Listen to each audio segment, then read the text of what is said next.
अगर आपके घर में बच्चे और बुजुर्ग हैं तो आपको ज्यादा सावधान रहने की जरूरत है, क्योंकि चिकनगुनिया कमजोर इम्यून सिस्टम पर जानलेवा हमला कर सकता है।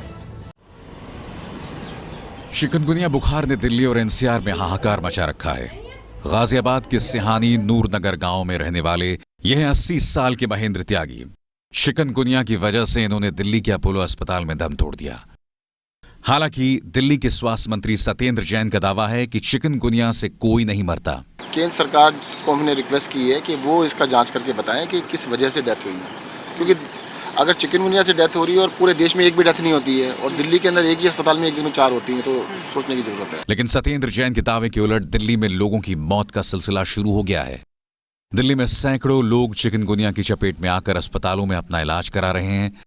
दिल्ली में 5 साल बाद एक बार फिर ये बीमारी जानलेवा हो गई है।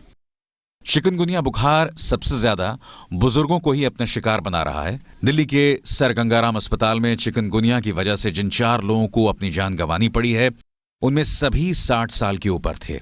इन सभी की मौत अचानक एक साथ कई अंगों के काम बंद कर देने की वजह से हुई है। दरअसल चिकनगुनिया बुखार की वजह से मरीज का ब्लड प्रेशर काफी तेजी से नीचे गिरने लगता है। इसे नीचे गिरने से रोक पाना काफी मुश्किल होता है। बुखार में शरीर कमजोर हो जाता है और शरीर में पानी की कमी भी होने लगती है। चिकनगुनिया बुखार सबसे पहले किडनी, सांस लेने में मदद करने वाले अंगों और फेफड़ों पर हमला करता है।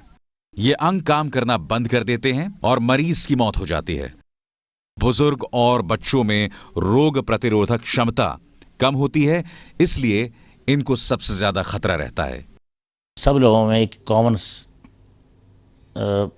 फीचर थी कि सर्कुलेटरी फेलियर हो जाती है इनमें, इनका ब्लड प्रेशर मेंटेन नहीं कर पाते हैं और उसकी वजह से इनकी किडनी फेल हो जाती हैं, रेस्पिरेटरी फेल हो जाती हैं, रेस्पिरेटरी फेलियर हो जाती है एंड इनको बहुत देर तक हम आर्टिफिशियल इम्यून पर सपोर्ट नहीं कर पाते हैं, उससे पहले डेथ हो जाती है इनकी। चिकनगुनिया डेंगू की तरह जानलेवा नहीं है, लेकिन शरीर तोड़कर रख देता है। चिकनगुनिया में जोड़ों में भयानक दर्द होता है। दर्द इतना ज्यादा होता है कि चलना फिरना मुश्किल हो जाता है। शरीर में खुजली होती है और लाल चकत्ते पड़ जाते हैं।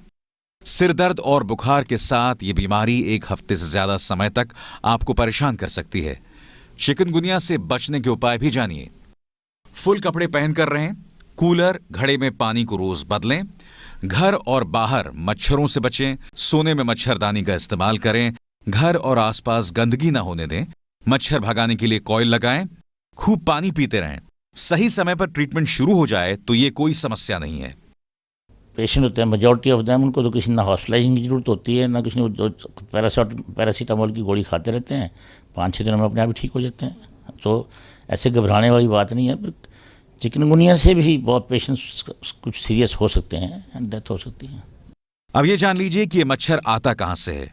चिकनगुनिया का चिकन या मुर्गी से कोई ताल्लुक नहीं। दरअसल चिकनगुनिया और डेंगू दोनों बीमारियां एक ही वायरस से होती हैं। इस वायरस वाला एडिस एजिप्टी मच्छर साफ पानी में पनपता है, जो आपके कूलर या गमले में कहीं भी हो सकता है।